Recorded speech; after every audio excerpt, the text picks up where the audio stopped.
రాత్రిపై సంతతి కొరకై అహోరాత్రములు తపస్సు చేసే వానర కేసరి కేసరి కులసతి కడుపు పట్టగా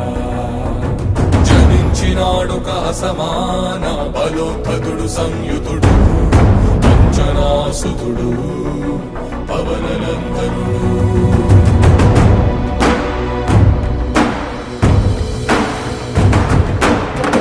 కిరణముల ఉదయాత్ముని గని అది పండిన తీరని పంటను కొడు సూర్య మండలము పట్టి తినాలని ఊళ్ళూరే తన దేహం నాటున రవి మరుగై జగము చీకటై పోరా.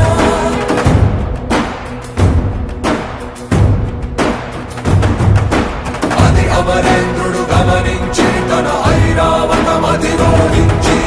ఆంజనేయుని సమీపించి తన వజ్రాయుధమును విసరగా అది పవననందనుని హనుముని తాకా చిందిన రక్త బిందువే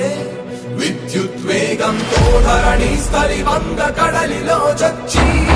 వంగ కడలి అట్టడుగున గల శ్రీరంగ శుద్ధి గర్భము చేరియట